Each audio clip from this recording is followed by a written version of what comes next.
Shalom saudara. Setelah menerima Tuhan Yesus sebagai Tuhan dan Juru Selamat dalam hidup ini, firman Tuhan memberikan janji bahwa kita pasti diselamatkan. Kita dipindahkan dari dalam kegelapan ke dalam terang Tuhan yang ajaib. Perubahan status tersebut menuntut suatu perubahan dalam hidup setiap kita. Dari yang semula kita bebas untuk melakukan apapun sekehendak kita, sekarang kita perlu hidup kudus sesuai dengan kehendak Tuhan kita. Dalam Voice of Pentecost kali ini, kita akan bahas mengenai hidup kudus, mungkinkah? Setelah menjadi Kristen, umumnya orang-orang sudah tahu bahwa mereka tidak boleh lagi hidup dalam dosa. Dengan kata lain, harus hidup kudus. Permasalahannya, seringkali dalam benak setiap kita, menjalani hidup kudus berarti tidak boleh melakukan ini, tidak boleh melakukan itu, harus ini, dan harus itu. Yang daripadanya dapat dibuat satu list yang panjang dengan suatu pemikiran bahwa jika kita penuhi list tersebut, maka kita akan menjadi kudus dan berkenan pada Tuhan. Tidak ada yang salah dengan membuat daftar perintah dan larangan seperti itu, asal berdasarkan pada firman Tuhan. Orang pun perlu mengambil tindakan untuk menunjukkan imannya. Namun, tanpa disadari, hal ini mungkin menjadi sebuah penanda bahwa orang itu terlalu fokus dengan apa yang dia bisa dan harus lakukan. Dalam istilah Alkitab, ini disebut dengan mengandalkan kekuatan sendiri.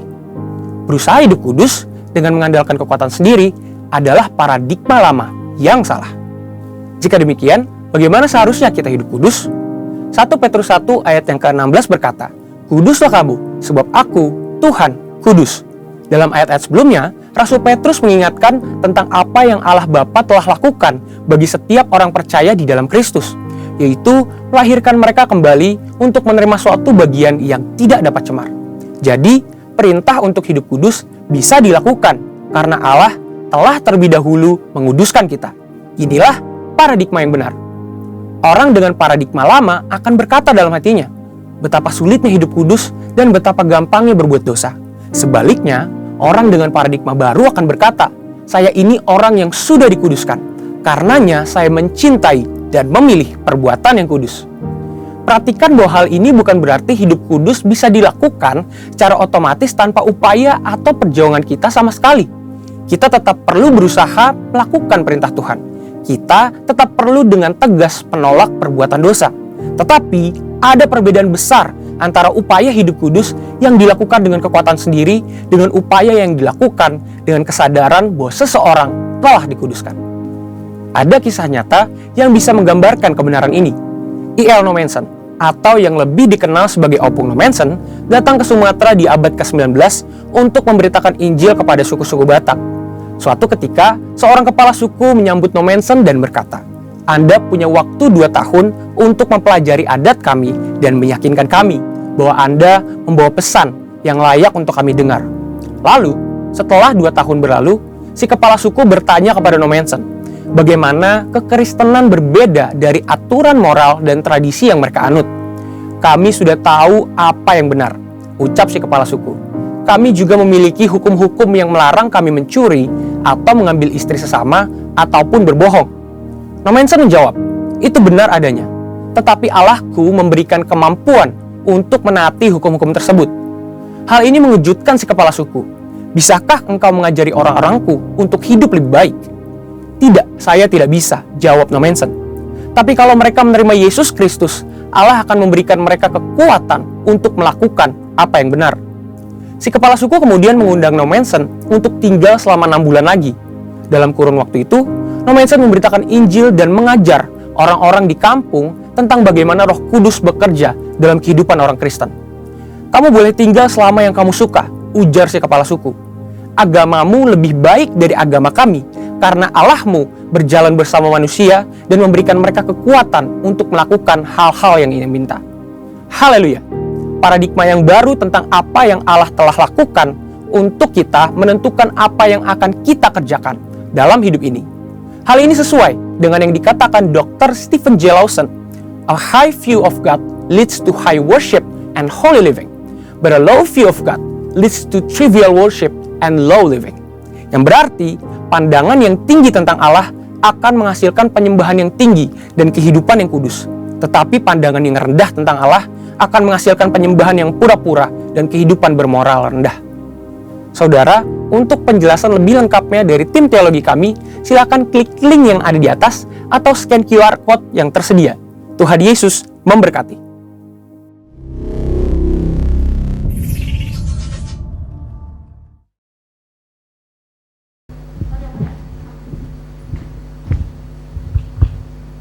Shalom, saudara yang dikasihi Tuhan. Shalom. Selamat pagi. Pagi.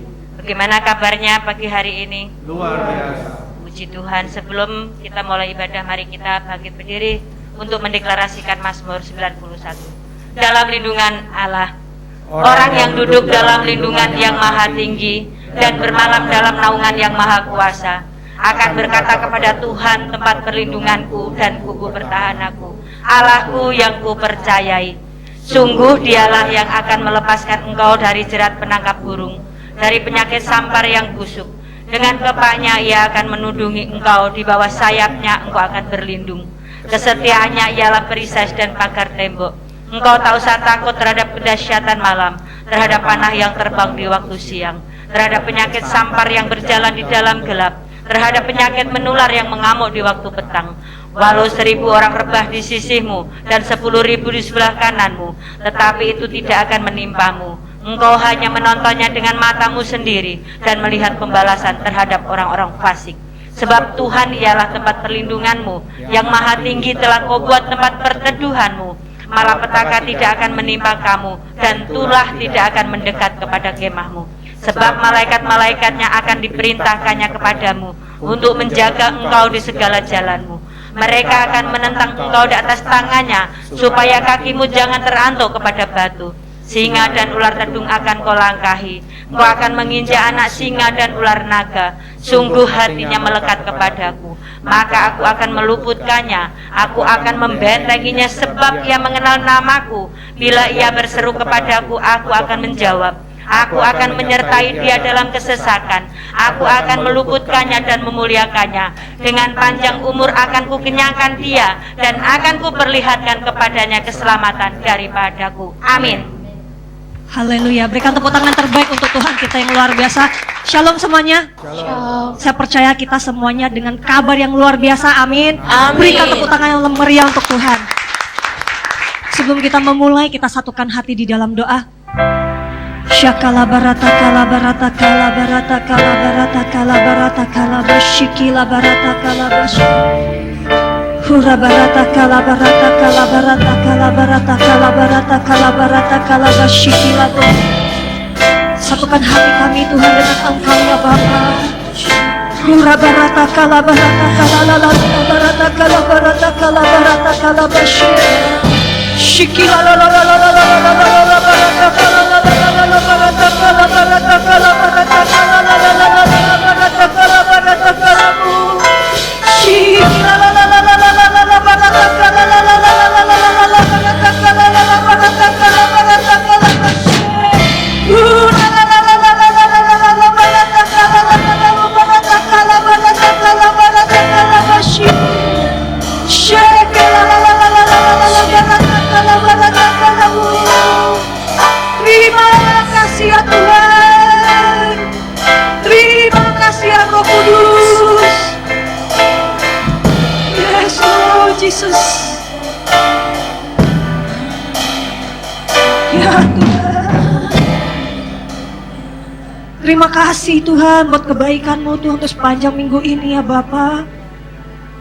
Terima kasih Tuhan, Tuhan menyertai kami sehingga kami bisa memasuki Tuhan di bulan Agustus ini ya Abba.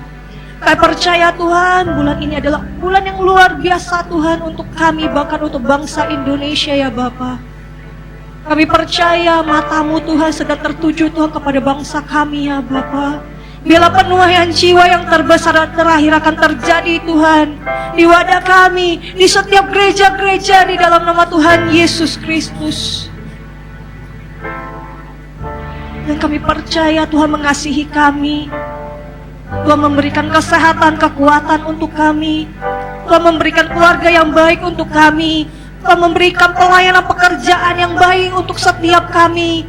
Pertama kami bersyukur punya Allah Bapa seperti Engkau yang tidak pernah sekalipun meninggalkan kami. Biarlah hati kami Tuhan selalu menyatu dengan Engkau ya Bapa. Kami mau Tuhan tinggal di dalam Engkau dan Engkau tinggal di dalam setiap kami ya Bapa. Berkaryalah Tuhan pribadi lepas pribadi bagi setiap kami Tuhan. Bila hadirat-Mu, lawatan-Mu Tuhan akan memulihkan kami, menyembuhkan kami, memberikan kami semangat yang baru Tuhan. Dan kami percaya Tuhan Kau hadir Tuhan di tengah-tengah kami untuk menjamah kami dan melawat kami ya Bapa. Terima kasih Tuhan buat kebaikan-Mu dan kemurahan-Mu Tuhan.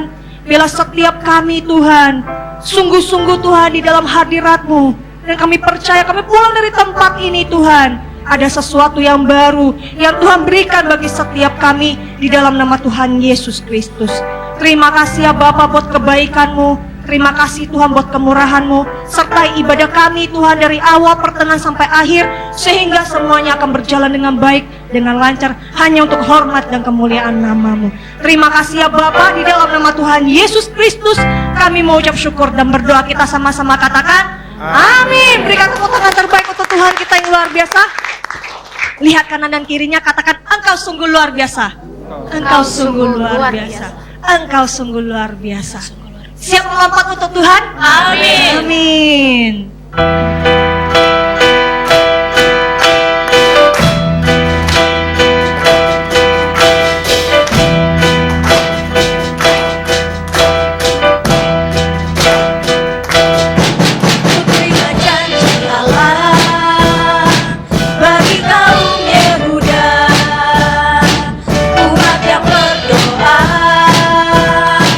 Memuji dan menyembah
sama-sama katakan Tuhan Yesus baik 3 kali, amin. Amin. 1, 2, 3. Tuhan Yesus baik, Tuhan Yesus baik, Tuhan Yesus baik. Haleluya.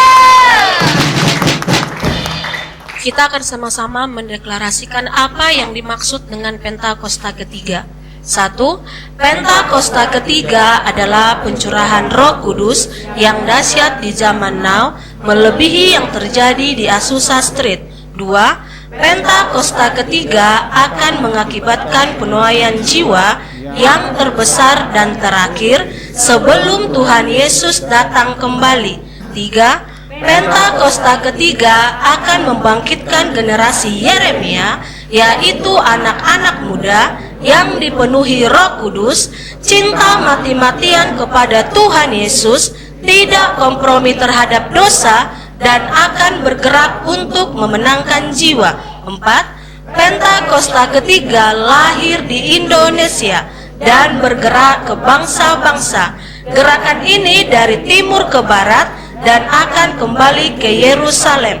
5. Pentakosta ketiga akan memberikan kuasa untuk menyelesaikan amanat agung, dan setelah itu Tuhan Yesus datang kembali. Amin. Haleluya.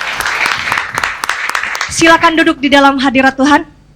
Ini waktunya kita akan memberi yang terbaik untuk pekerjaan Tuhan di tempat ini. Kita satukan hati di dalam doa. Terima kasih Tuhan, Engkau telah memberkati kami dan melindungi kami ya Bapa. Ini waktunya Tuhan, kami akan memberi yang terbaik Tuhan untuk pekerjaan Tuhan di tempat ini ya Bapa. Biar setiap anak-anak-Mu Tuhan akan kembalikan Tuhan persepuluhan, persembahan khusus, persembahan ucapan syukur. Biarlah setiap tangan-tangan yang akan memberi Engkau kembalikan Tuhan 100 kali lipat Tuhan terlumbung setiap anak-anak-Mu ya Bapa. Dan kami mau memberi dengan sukacita berasal daripada Engkau. Di dalam nama Tuhan Yesus Kristus kami mau ucap syukur dan berdoa. Kita sama-sama katakan amin.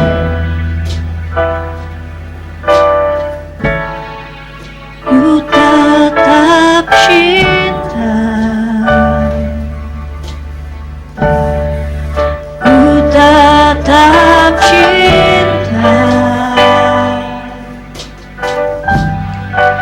walau badai datang menerpa, ku tetap cinta,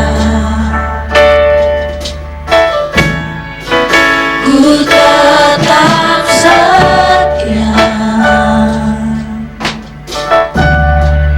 ku tetap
tetap cinta, ku tetap setia, ku tetap setia. Walau topan datang menerpa, ku tetap setia. Terlalu banyak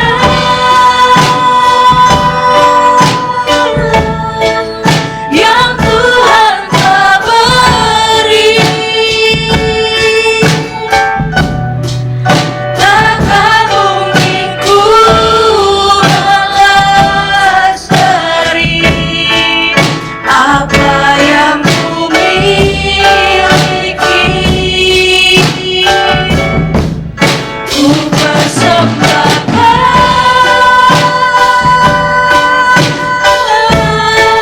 seluruh hidupku, biar ku tetap cinta, biar ku tetap setia untuk selama-lamanya. Bilang yang bermain.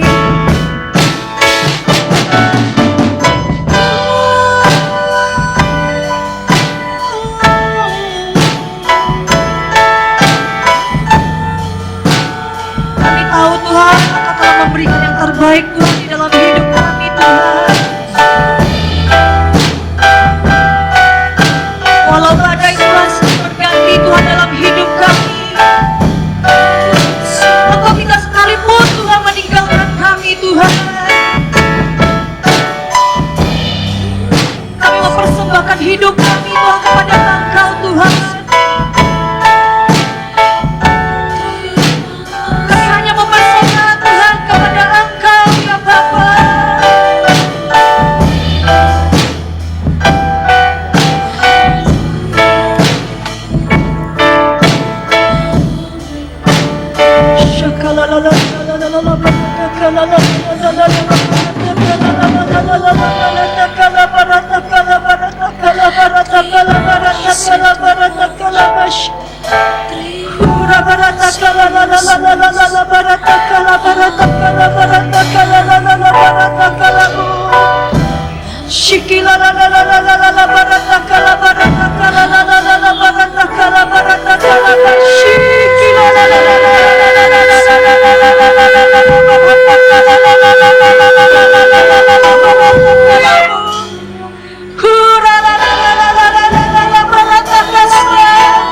Bila setiap hati kita yang selama ini terikat, bila minta tolong sama Tuhan untuk melepaskan.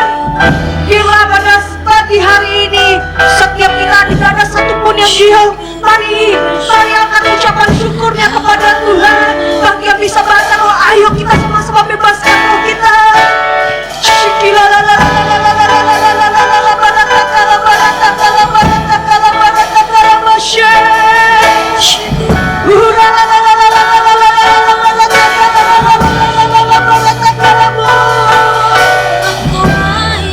Oh Yesus, Yesus, karena kami percaya kuasa-Mu Tuhan, Dia akan memulihkan kami Tuhan.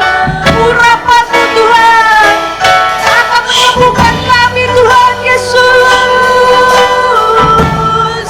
Hati kami Tuhan yang tersakiti Tuhan, hati kami Tuhan yang dikecewain Tuhan, biarlah kasih-Mu Tuhan yang mengalir buat setiap kami ya Bapa. Shikilalalala baratakala baratakalamu, shakalalalala baratakala baratakala baratakala baratakalamu. Ya Tuhan, kami butuh Engkau Tuhan Yesus. Shikilalalala basyakala baratakala basyakala baratakalamu. Panggil namanya ya Allah, ya Allah, ya Allah.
semuanya untuk bangkit berdiri bersama-sama.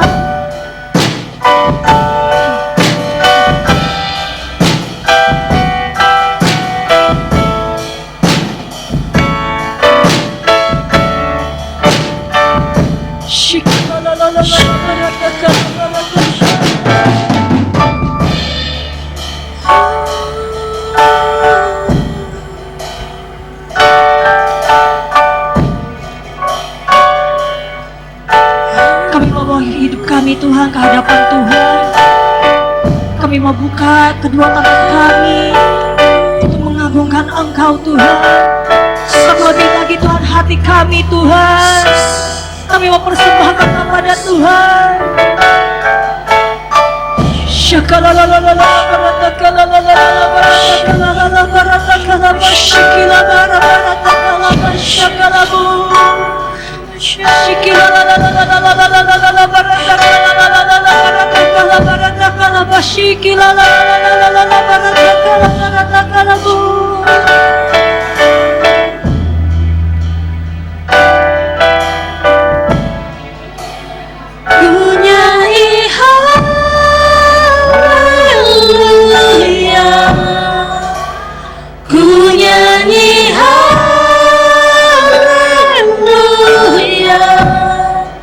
Sungguh kau hebat, ajaib perkasa, perbuatanmu.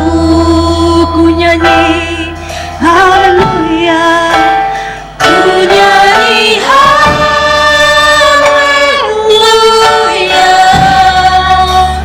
ku nyanyi haleluya.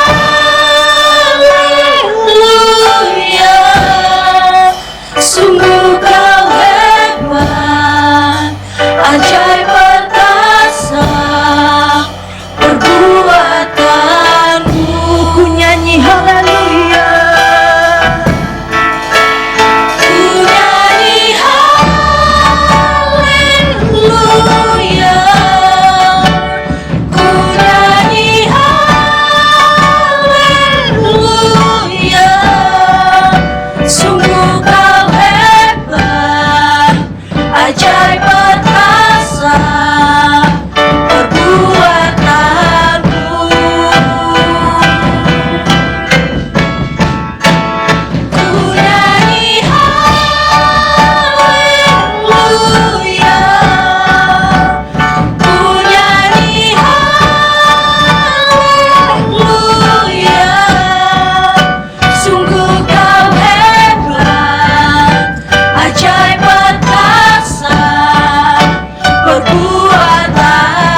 Kau hebat, ajaib perkasa ajaib perkasa.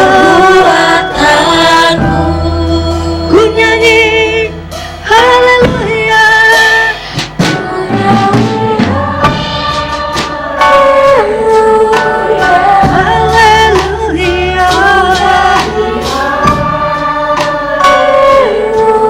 haleluya.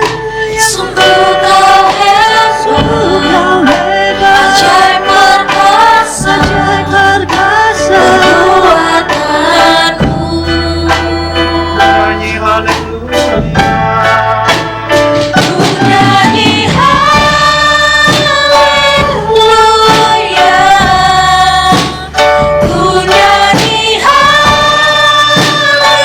haleluya. Sungguh kau hebat, ajaib perkasa perbuatanmu.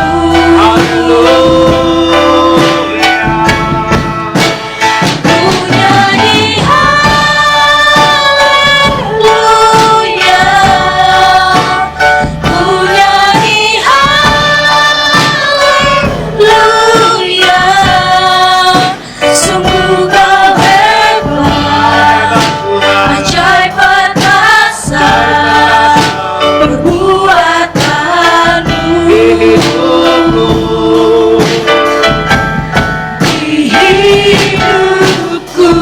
Di hidup kami Tuhan, di hidupku, di hidup kami Yesus.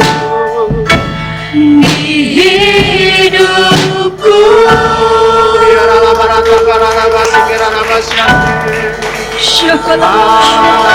Haleluya.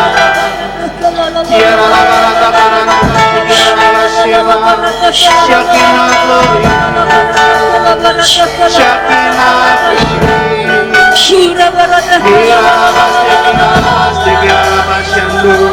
Syakinah haleluya. Engkau dahsyat Tuhan, Engkau ajaib Yesus. Terpujilah namamu Yesus, dimuliakan namamu.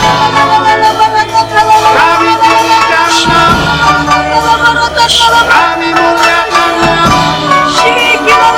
Nama di atas nama-nama, nama yang ajaib dan berkuasa. Yesus namamu. Terima kasih Bapak. Kami bersyukur bahwa sorga telah hadir di tempat ini. Terima kasih kami boleh diberikan kesehatan, kesempatan, kerinduan, keunitian untuk datang di rumah Tuhan. Terima kasih kami boleh menjadi umat yang terpilih di hadapan-Mu Yesus. Terima kasih karena kami sebentar lagi akan diberkati oleh firman. Roh Kudus, ajarkan kami. Roh Kudus, buat kami mengerti. Roh Kudus, mampukan kami. Bukan hanya sebagai pendengar firman, tapi oleh karena kuasa-Mu, kami boleh menjadi pelaku firman. Saya percaya firman-Mu hidup. Firman-Mu ya dan amin. Firman-Mu akan memperbaharui setiap dari kami untuk menjadi ciptaan baru dalam Tuhan dan semakin segambar dengan Yesus di dalam nama Tuhan Yesus. Terima kasih Bapa yang baik. Urapi bibir mulut hamba-Mu ini. Biarlah hanya perkataan isi hati Tuhan yang disampaikan buat jemaat-Mu. Saya percaya kami semua akan diberkati dalam nama Tuhan Yesus. Terima kasih Bapa, berbicaralah. Kami siap duduk diam dalam hadirat-Mu untuk mendengarkan isi hati. Segala hormat, pujian, kuasa, kemuliaan, kemasyhuran, kejayaan hanya milik-Mu Tuhan. Di dalam nama Tuhan Yesus Kristus, kami mengucap syukur dan berdoa. Yang siap mendengar firman Tuhan sama-sama katakan, amin. Silakan duduk Bapak Ibu saudara-saudara sekalian. Shalom. Gimana kabarnya? Puji Tuhan. Tuhan Yesus baik. Amin. Sebelum kita mulai, kebetulan memang Batam ini sekarang cuacanya kurang bagus. Saya rasa bukan hanya Batam ya, Singapura, Jakarta juga sama. Hujan panas. Tetapi saya percaya apapun yang Tuhan izinkan di dalam hidup kita, tetap kita kejar wajah Tuhan. Amin. Mari kita buka slide-nya. Multimedia tolong bantu saya buka slide. Hati yang gembira adalah obat yang manjur. Jadi kita belajar dulu satu ilustrasi yang akan memberkati kita. Jadi ada percakapan antara pria dan wanita sebelum menikah. Pria berkata begini, akhirnya aku sudah menunggu saat ini untuk tiba. Lalu wanita menjawab, apakah kamu rela kalau aku pergi? Lalu pria itu menjawab, tentu tidak. Jangan pernah kamu berpikiran seperti itu. Lalu wanita itu juga merespon, apakah kamu mencintaiku? Pria itu menjawab, tentu, selamanya akan tetap begitu. Kemudian dilanjutkan, wanita berkata lagi, apakah kamu pernah selingkuh? Pria itu bilang, tidak, aku tidak pernah melakukan hal itu. Lalu wanita akhirnya berkata, maukah engkau menciumku? Lalu pria itu bilang, ya. Dan wanita bilang, sayang, ini sebelum menikah. Coba diklik. 10 tahun setelah menikah kita baca dari bawah ke atas. Sayangku, kata pria, ya. Wanita bertanya, maukah kau menciumku? Pria bilang, tidak, aku tidak pernah melakukan hal itu. Lalu wanita melanjutkan, apakah kamu pernah selingkuh? Tentu, selamanya akan tetap begitu. Lalu wanita lagi berkata, apakah kamu mencintaiku?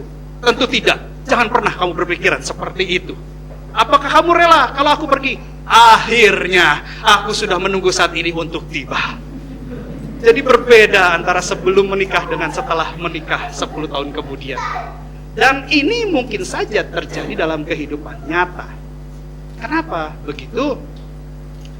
Karena adanya ketidakseimbangan dalam kehidupan. Ketidakseimbangan tentang waktu antara keluarga, pekerjaan, bahkan pelayanan.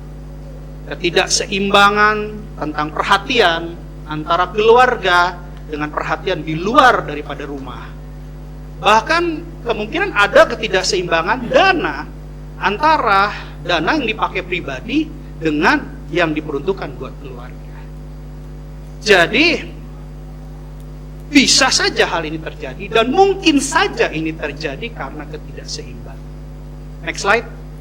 Albert Einstein, seorang saintis yang luar biasa dan cukup dikenal karena beliau adalah salah satu orang yang cerdas dalam menemukan listrik. Ya. Dia berkata kepada anaknya, dia katakan kepada Edward Newton seperti ini.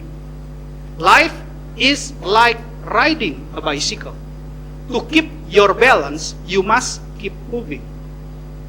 Jadi, dia bilang bahwa hidup itu bagaikan mengendarai sepeda. Untuk supaya seimbang, kita harus terus berjalan. Jadi keseimbangan itu sangat amat penting. Yang mengerti katakan yes. Tetapi keseimbangan yang bagaimana? Alam itu butuh keseimbangan. Kalau alam tidak memiliki keseimbangan, maka rantai makanan akan terputus.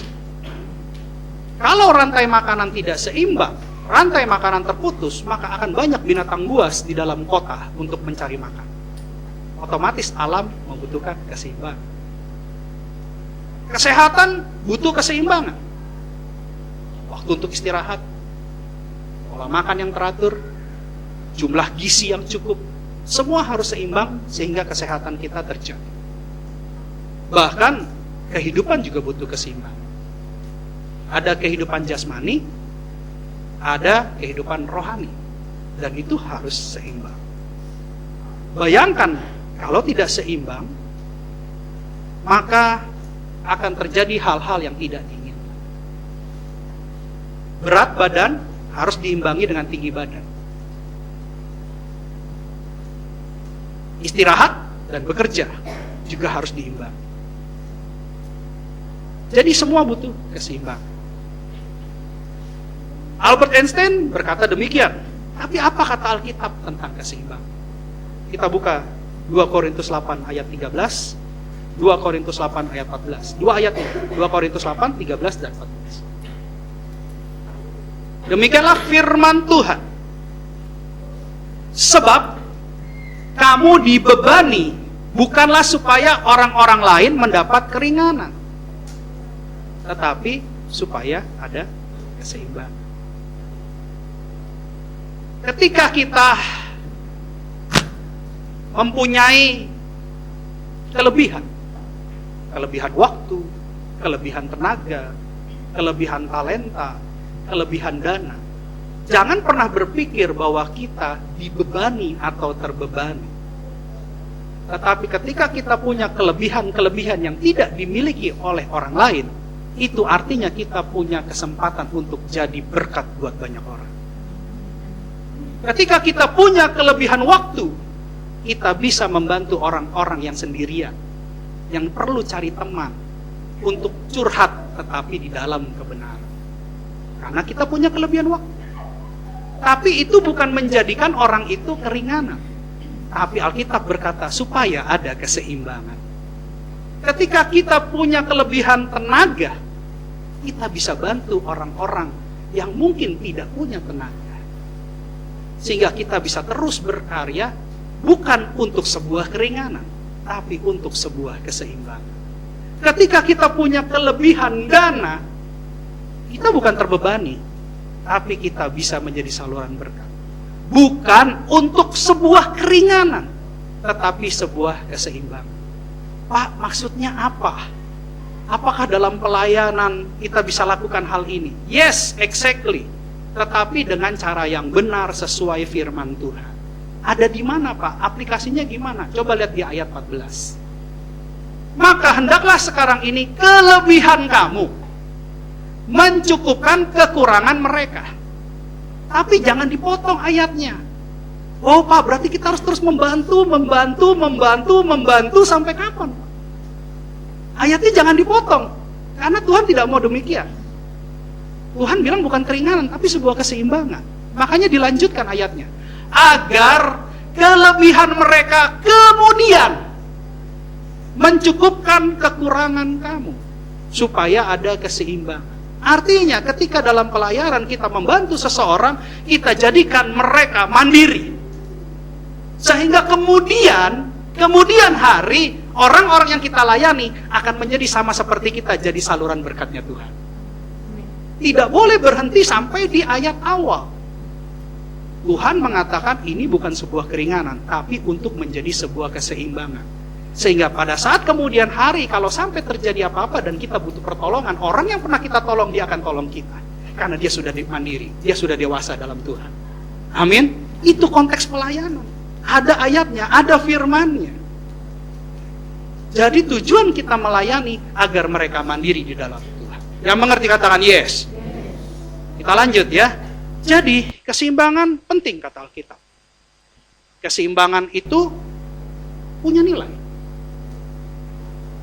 Keseimbangan tidak bisa kita katakan nilainya 50-50. Tidak boleh kita katakan demikian. Keseimbangan itu artinya punya nilai yang sama di semua aspek. Tidak bisa kita katakan 50-50. Tapi nilai sebuah keseimbangan punya porsi yang sama di semua aspek kehidupan kita.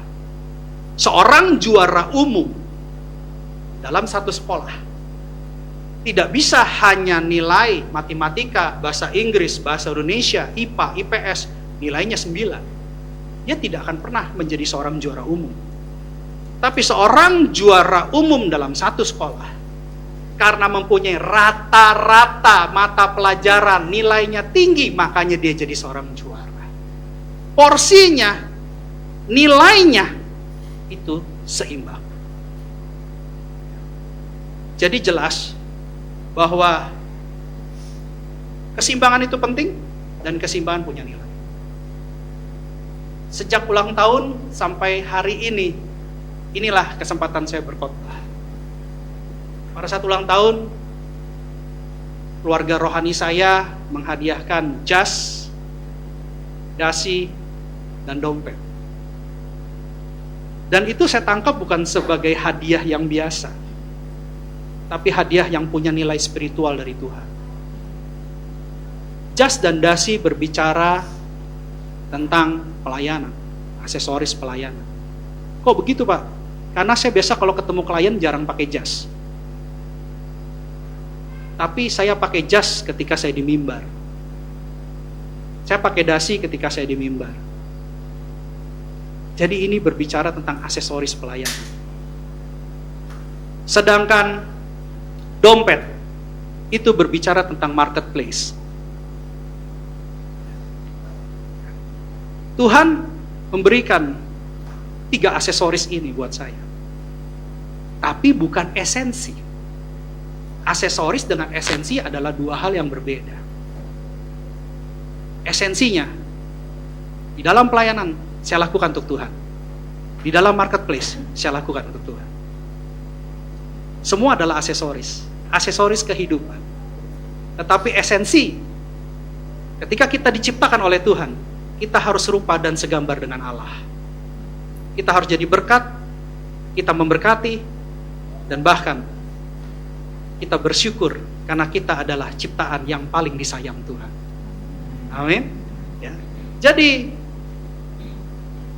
keseimbangan penting, keseimbangan punya nilai, tapi ada satu hal yang tidak bisa kita berhenti sampai di sini. Ada namanya prioritas keseimbangan. Makanya tema khotbah hari ini adalah prioritas keseimbangan di dalam Tuhan.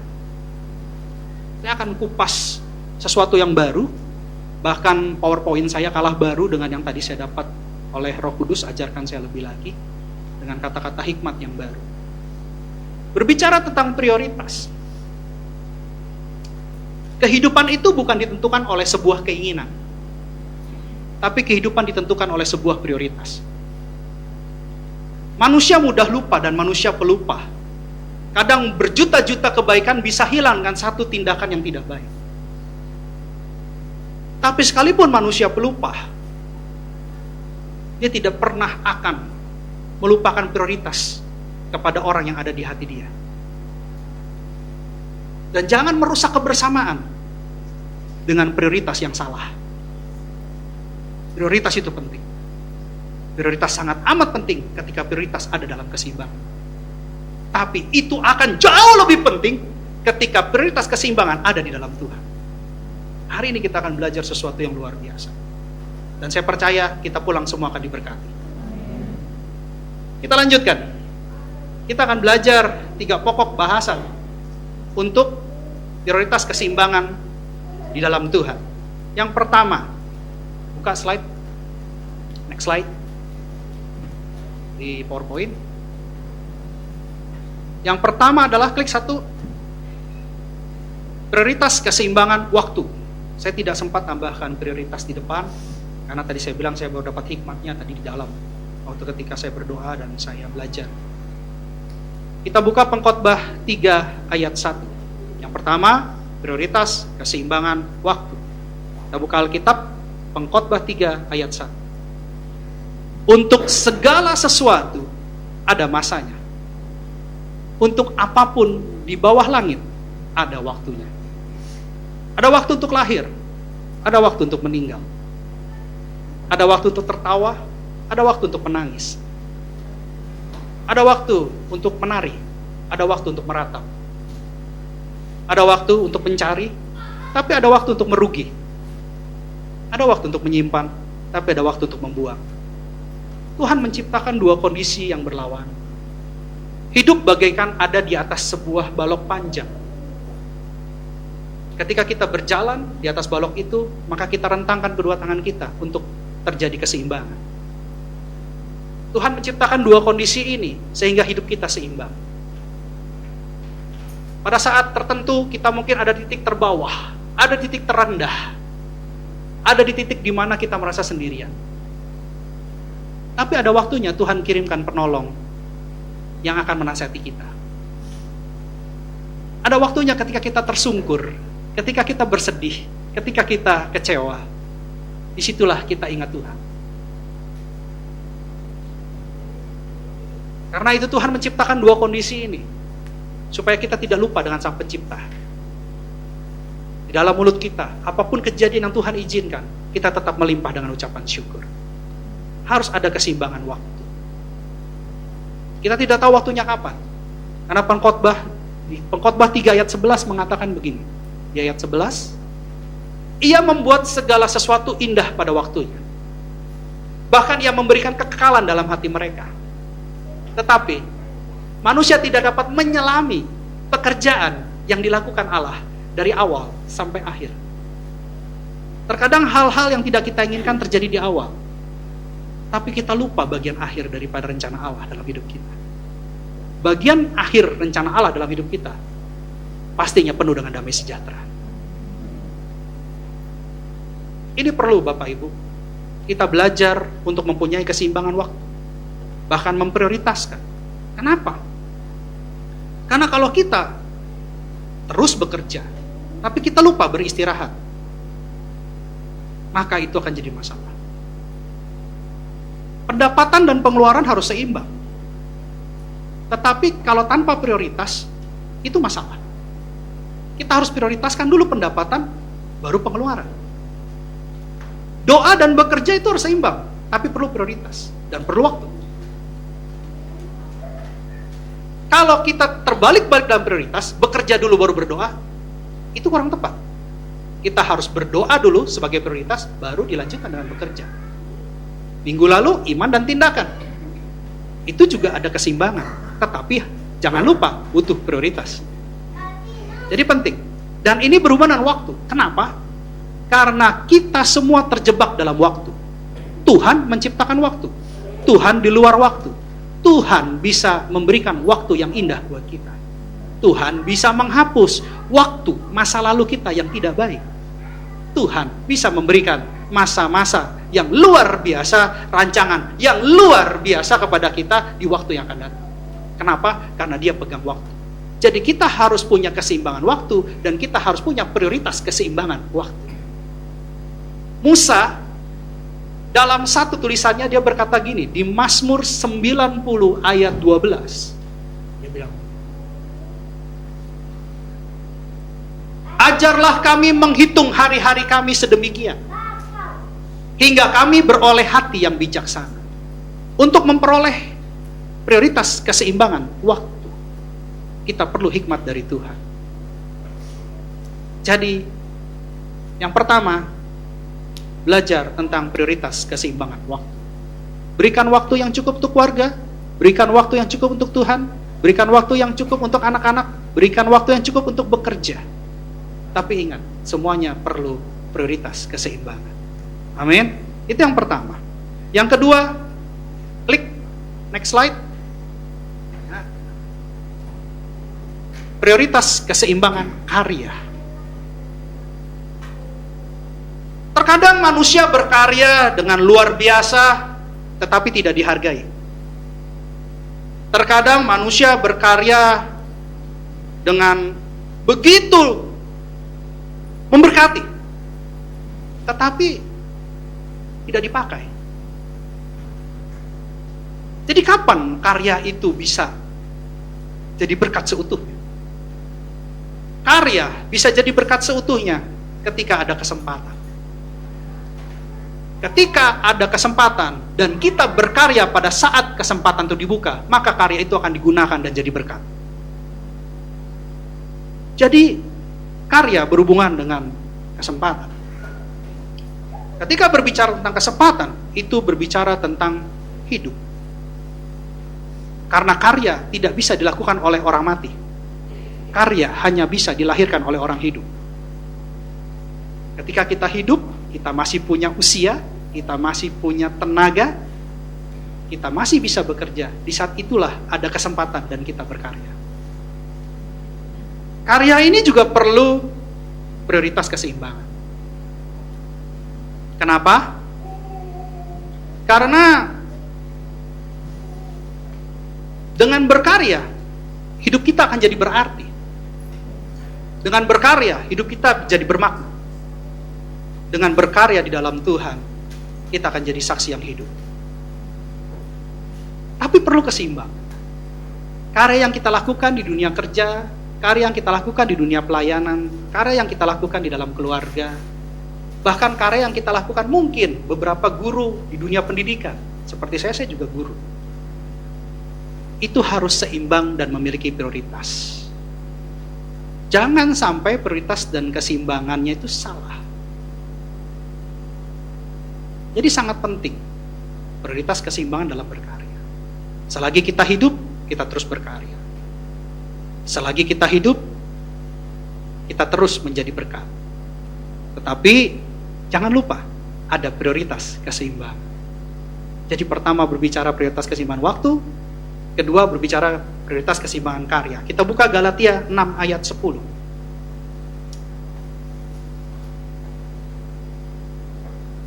Karena itu, selama masih ada kesempatan bagi kita, marilah kita berbuat baik kepada semua orang, tetapi terutama kepada kawan-kawan kita seiman. Jadi, karya ini penting. Selagi ada kesempatan, kita berkarya. Terus berbuat baik. Dan bahkan saya sarankan, baik dan juga benar. Karena ini penting. Dengan kita melakukan karya ini, maka nama Tuhan dipermuliakan. Amin. Dan dikatakan di sini terutama kepada kawan-kawan kita seiman. Jadi ada prioritas keseimbangan dalam berkarya. Yang ketiga,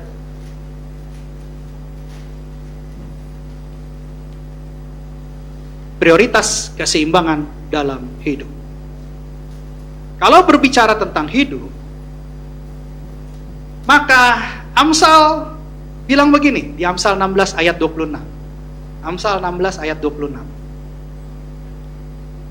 Rasa lapar bekerja untuk seorang pekerja, karena mulutnya memaksa dia. Makan untuk hidup, bukan hidup untuk makan. Untuk hidup kita perlu makan, makanya makan untuk hidup. Karena kita perlu makan, maka kita perlu bekerja. Benar atau benar? Nah, tetapi jangan berhenti sampai di situ. Karena ada prioritas keseimbangan kehidupan. Ada hidup jasmani, ada hidup rohani. Kita masih hidup di dunia. Kita masih punya kebutuhan. Tapi kita akan belajar apa kata Alkitab tentang kebutuhan. Yesus bilang begini dalam Matius 4 ayat 4. Tetapi Yesus menjawab, ada tertulis, manusia hidup bukan dari roti saja, tetapi dari setiap firman yang keluar dari mulut Allah. Jasmani yang sehat belum tentu punya rohani yang kuat. Tapi rohani yang sehat pasti punya jasmani yang kuat. Kita nggak bisa hanya berfokus untuk bekerja. Tapi kita perlu untuk bekerja. Karena kalau tanpa bekerja, kita tidak bisa mendapatkan makanan. Tapi pekerjaan yang berkualitas, itu berasal dari Tuhan. Jadi ada kehidupan jasmani, ada kehidupan rohani, dan perlu keseimbangan, dan bahkan prioritas. Jadi caranya gimana? Supaya kita seimbang menurut firman Tuhan, tetapi memiliki prioritas di dalam Tuhan. Matius 6 ayat 33. Matius 6 ayat 33. Kita baca sama-sama, 3, 2, 1. Tetapi carilah dahulu kerajaan Allah dan kebenarannya, maka semuanya itu akan ditambahkan kepadamu. Amin. Carilah dulu. Kalau carilah dulu, mana yang prioritas? Berarti yang di atas yang prioritas. Tapi di sini ada dua kondisi, kerajaan Allah dan kebenarannya. Jangan sampai kita jadi pengikut Kristus atau Kristen yang hanya pintar mendengarkan firman, pintar berwawasan dengan firman. Kita boleh mencari kerajaan Allah. Kita boleh banyak belajar tentang firman. Tetapi tidak stop sampai di situ. Di situ dikatakan, carilah dahulu kerajaan Allah dan kebenarannya. Ada kata kebenaran. Tapi bagaimana kita bisa tahu kebenaran kalau kita tidak melakukan? Kita bisa merasakan, mengalami Kristus kalau kita merasakan kebaikan Tuhan dalam diri kita terjadi. Untuk terjadi, kita nggak bisa hanya mendengar. Kita harus melakukan. Kita berdoa untuk suatu pekerjaan, tapi jangan lupa itu. kita harus lakukan apa yang kita doakan. Jangan hanya berdoa tanpa melakukan. Itu akan sia-sia. Mendoakan sebuah pekerjaan diteruskan dengan mengerjakan apa yang kita doakan. Itu baru seimbang. Tapi prioritasnya dimulai dari doa. Carilah dahulu kerajaan Allah dan kebenarannya. Ketika kita mendengar firman, jangan berhenti sampai di situ. Kita belajar melakukan dari yang kecil dulu. Gak usah yang besar. Wah, Pak Gembala puasa Ester 3 hari 3 malam, gak makan gak minum, saya mau ikut ah. Hari keempat masuk awal bros. Jangan. Coba dulu puasa setengah hari. Ya kalau gak kuat minum air putih, jangan air kelapa. Bukan putih Pak. Iya, maksudnya air jernih maksudnya. Gitu. Jadi belajar hal yang kecil dulu. Ketika kita setia melakukan hal yang kecil, maka Tuhan akan mampukan kita untuk melakukan perkara yang besar. Mulai belajar dulu. Ini penting. Dan tentunya ada prioritas. Dan ini menarik kalau dibahas. Coba kita kupas 1 ayat 34. 1 ayat di bawahnya. Next ayat berikutnya. Sebab itu, janganlah kamu khawatir akan hari besok. Karena hari besok mempunyai kesusahannya sendiri. Kesusahan sehari cukuplah untuk sehari. Ini penting. Karena kita nggak tahu tentang hari esok. Tapi terkadang kita terlalu khawatir tentang hari esok. Saya tidak mengajarkan untuk tidak berencana. Rencana itu penting. Rencana itu penting. Tetapi percayalah, yang jadi adalah kehendak Tuhan. Jadi harus belajar untuk dengan hikmat Tuhan, kita punya planning. Tapi kita jangan lupakan Tuhan, tapi kita libatkan Tuhan. Sehingga rencana kita itu akan terjadi, tapi hanya untuk kemuliaan Tuhan. Jadi ini bagus sekali, kita akan belajar banyak hari ini tentang 3 hal keseimbangan prioritas keseimbangan. Tentang waktu, karya, dan bahkan kehidupan. Percayalah ketika kita lakukan ini, maka segalanya akan ditambahkan kepadamu. Di ayat 33. Balik lagi ayat 33. Ya. Maka semuanya itu akan ditambahkan kepadamu. Mengerti ya arti tambahkan ya? Added more gitu ya. Jadi ditambahkan itu bukan dicukupkan ya. Ditambahkan itu kalau kita sudah cukup, karena Tuhan janji anak-anak Tuhan tidak ada kekurangan. Amin. Doa Bapa kami, cukupkanlah makanan kami, berikanlah makanan kami secukupnya. Tapi ini Tuhan akan tambahkan. Ini penting, ini rahasia sorgawi. Saya pernah mau coba, mohon maaf ya, ini saya ngakuin diri saya. Saya pernah mau mencobai Tuhan dengan firman ini. Dan di situ saya melihat, wow, kita punya Tuhan yang hidup. Jadi saya juga orang yang penuh dengan logika, yang penuh dengan tantangan. Tapi ketika saya mengalami, saya akui sampai hari ini, Tuhan kita memang Tuhan yang hidup. Coba lakukan ini, kalian akan dapatkan apa yang saya dapatkan. Kenapa? Karena ketika kita mencari dahulu kerajaan Allah, maka semua hidup kita akan berkualitas. Prioritas keseimbangan. Saya tutup dengan 1 ayat terakhir, 2 ayat terakhir. Matius 22 ayat 37. Jawab Yesus kepadanya, kasihilah Tuhan Allahmu dengan segenap hatimu, dan dengan segenap jiwamu, dan dengan segenap akal budimu. Ayat 38. Itulah hukum yang terutama dan yang pertama. Prioritas. Waktu harus seimbang, berikan kepada Tuhan. Karya harus seimbang, prioritaskan kepada Tuhan. Kehidupan harus seimbang, prioritaskan kepada Tuhan. Itu yang terutama dan pertama. Dan yang kedua, ayat 39 dikatakan begini. Kalau yang pertama pasti ada yang kedua, ayat 39-nya. Dan hukum yang kedua yang sama dengan itu, seimbang. Hukum yang kedua yang sama dengan yang itu, ialah kasihilah sesama manusia seperti dirimu sendiri. Dari ayat ini kita belajar ada keseimbangan antara hukum pertama dengan hukum kedua karena sama. Tetapi ada prioritas karena ada yang pertama dan yang kedua. Prioritas dalam keseimbangan. Di dalam Tuhan.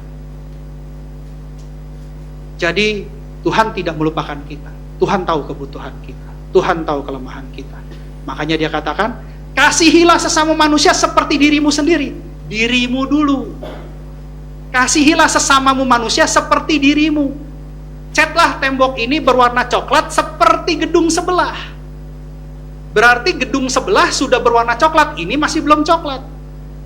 Belilah mobil BMW ini seperti tetangga sebelah. Berarti tetangga sebelah sudah punya BMW, ini baru mau dibeli. Kasihilah sesama manusia seperti dirimu sendiri. Kasihilah dirimu sendiri dulu. Bagi yang belum menikah. Yang sudah menikah, kasihilah pasanganmu, karena engkau bukan lagi dua tapi menjadi satu. Itu dirimu. Kalau kamu sakit, kalau pasanganmu sakit, kamu juga sakit. Kalau pasanganmu sedih, kamu juga sedih. Jadi ini penting. Kasihilah Tuhan sebagai prioritas, tapi punya porsi yang sama dengan diri kita dan sesama. Makanya, inilah yang Tuhan mau sampaikan, prioritas keseimbangan di dalam Tuhan. Amin.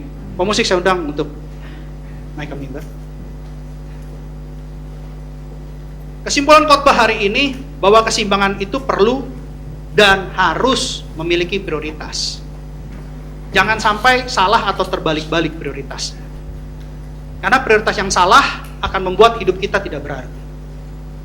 Prioritas yang salah dan tidak seimbang akan membuat hidup kita tidak berkualitas. Kita semua anak Tuhan, kita didesain serupa segambar dengan Allah. Oleh sebab itu, ikuti apa yang dikatakan Tuhan. Karena dengan mengikuti perintah Tuhan, maka kehendak Tuhan akan jadi dalam hidup kita. Amin. Kita nyanyikan sebuah lagu. Bapak Ibu saya undang bangkit berdiri. Mari kita nyanyikan sebuah lagu.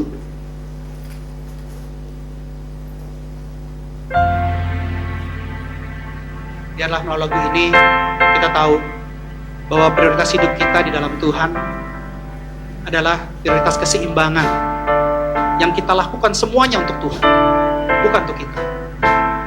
Ketika kita melakukan segala sesuatu untuk Tuhan, maka percayalah Tuhan akan melakukan segala sesuatunya untuk kita. Mari kita nyanyikan sebagai bentuk kesungguhan kita dalam mendeklarasikan kepada Tuhan. Ku hidup karena anugerah-Mu. Ku hidup karena kasih-Mu. Kaulah sumber kehidupanku. Kasih.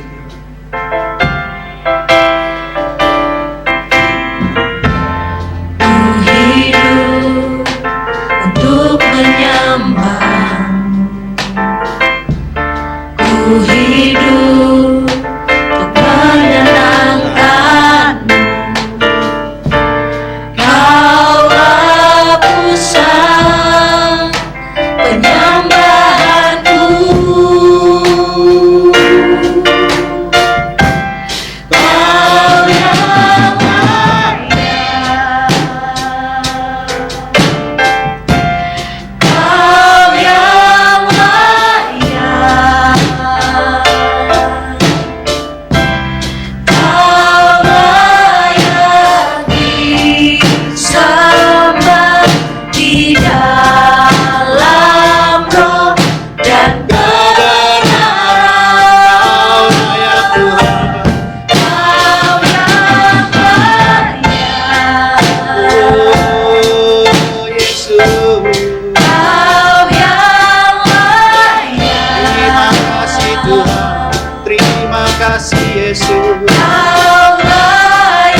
Engkau yang layak.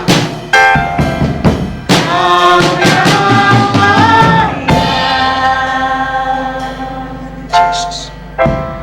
Kau yang layak,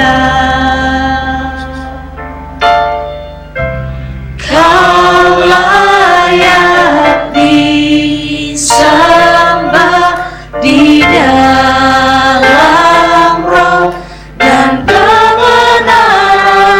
Kau layak. Kau yang layak, Kau yang layak, Kau layak disembah, ditinggikan untuk selamanya. Biarkan musik bermain. Masing-masing berdiam diri. Jangan lihat ke kanan dan ke kiri, tapi lihat ke sorga. Lihat kepada pribadi Yesus yang begitu mengasihi, begitu menyayangi, begitu sabar. Sampai terkadang kasih yang begitu baik, yang terlalu amat baik, membuat kita terlupa tentang prioritas keseimbangan. Kita terkadang menggeser waktunya Tuhan dengan hal-hal yang tidak bisa dibandingkan dengan kebaikan Tuhan. Kita terkadang menggeser karya-karya yang Tuhan berikan kesempatan, tapi kita menggeser dengan karya-karya yang tidak bisa sebanding dengan kebaikan Tuhan. Bahkan terkadang kita mengalahkan kehidupan rohani kita, kebutuhan rohani kita dengan kebutuhan jasmani, yang sebenarnya itu juga berasal dari Tuhan. Hari ini Tuhan Yesus mau berkata kepada kita semua bahwa Tuhan Yesus sayang sama kita semua. Tuhan Yesus mau kita mulai saat ini diperbaharui untuk mengingat prioritas keseimbangan di dalam Tuhan. Bahwa apapun yang Tuhan izinkan dalam hidup kita, semuanya adalah kebaikan. Tuhan mau kita belajar, Tuhan mau kita berubah, Tuhan mau kita diperbaharui, karena akan ada berkat-berkat baru buat kita. Sebab itu, mari sama-sama kita katakan, Kau yang layak. Kau yang layak, Kasih. Kau yang layak, Kau layak disembah di dalam roh dan kebenaran.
Engkau firman kebenaran-Mu.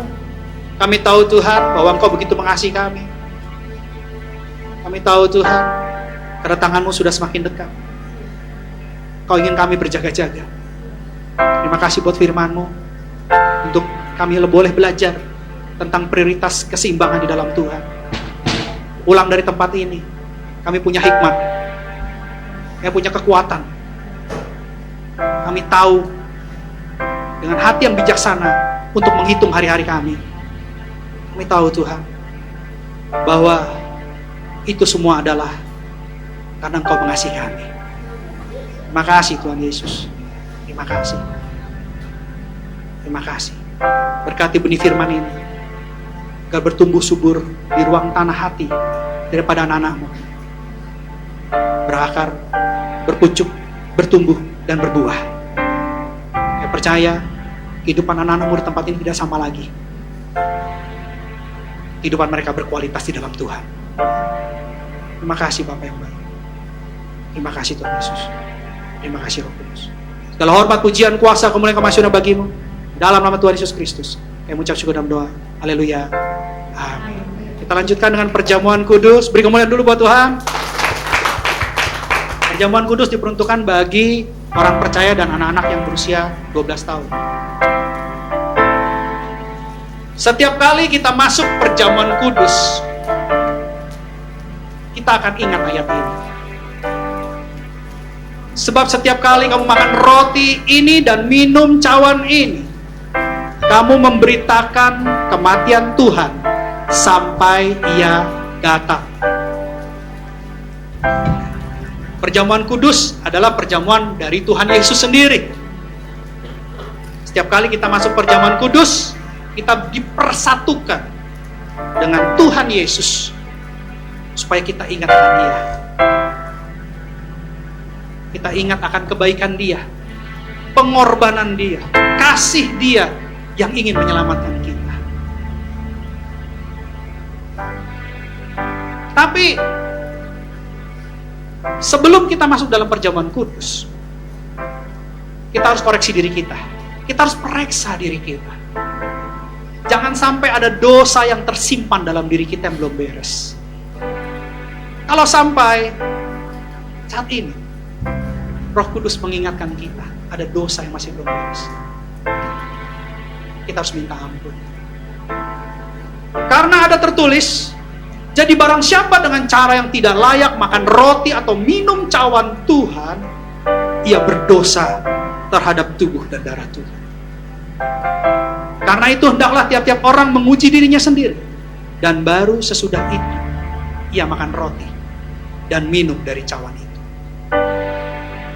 Kalau ada yang Tuhan ingatkan, masih ada masalah-masalah yang belum beres, masing-masing minta ampun sama Tuhan. Ampuni kami Tuhan, ampuni hamba-Mu, ampuni dosa dan pelanggaran, ampuni kami Tuhan, ampuni kami Yesus, ampuni kami.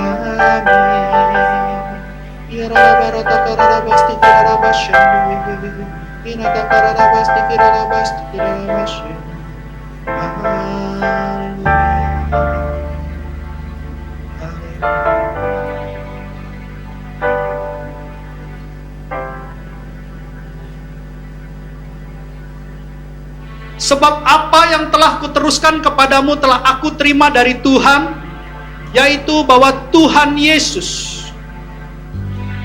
pada malam waktu Ia diserahkan mengambil roti, angkat roti tinggi-tinggi di tangan saudara, dan sesudah itu Ia mengucap syukur atas, Ia memecah-mecahkannya dan berkata, inilah tubuh yang diserahkan bagi kamu, perbuatlah itu menjadi peringatan akan aku. Saudara-saudara yang terkasih dalam Kristus Yesus, bukankah roti yang kita pecah-pecahkan di dalam nama Tuhan Yesus adalah persekutuan dengan tubuh Kristus? Marilah kita makan dalam nama Yesus.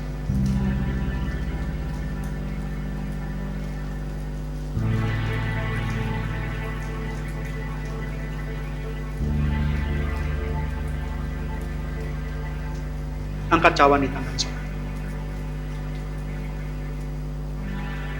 Demikian juga yang mengambil cawan sesudah makan lalu berkata, cawan ini adalah perjanjian baru yang dimateraikan oleh darah. Perbuatlah ini setiap kali kamu meminumnya menjadi peringatan akan aku. Bukankah cawan yang kita minum dengan ucapan syukur adalah persekutuan dengan darah Yesus? Minumlah dalam nama Tuhan Yesus.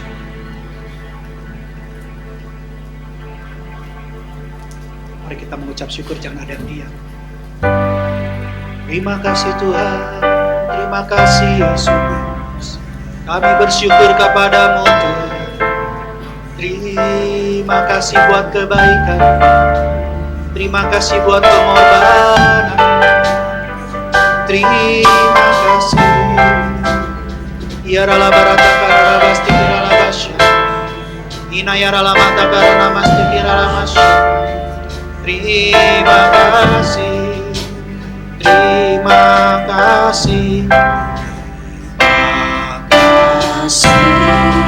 Yesusku, terima kasih Yesusku, puji syukur hanya bagi Tuhanku.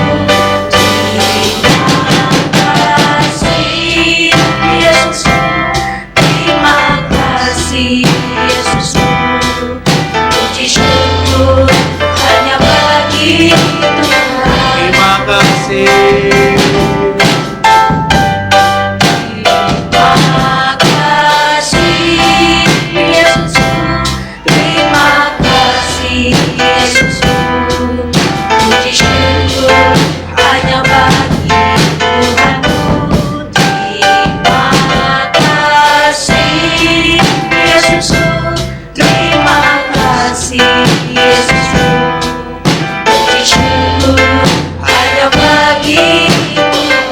Syukur,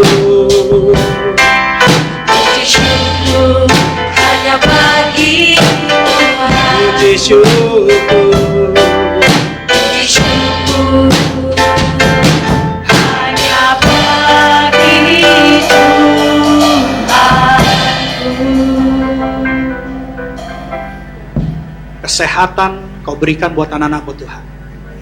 Kami percaya oleh bilur-bilur Yesus yang sakit sembuh dalam nama Tuhan Yesus. Segala virus kami halau dalam nama Tuhan Yesus. Kami percaya kesehatan sempurna termaterai buat kami di dalam nama Tuhan Yesus. Berkati anak-anak Tuhan. Kami percaya Tuhan, apapun yang mereka kerjakan, Engkau yang bela, Engkau yang tuntun. Biarlah melalui perjamuan kudus ini anak-anak-Mu diberkati dalam nama Tuhan Yesus. Terima kasih Bapa yang baik. Terima kasih Tuhan Yesus. Terima kasih Roh Kudus. Mari kita buka kedua tangan kita dan pintu hati kita untuk menerima berkat yang terbaik dari Tuhan. Kekasih Kristus, sama seperti engkau membuka kedua tanganmu dan pintu hatimu di hadapan Tuhan, pintu surga terbuka di hadapan.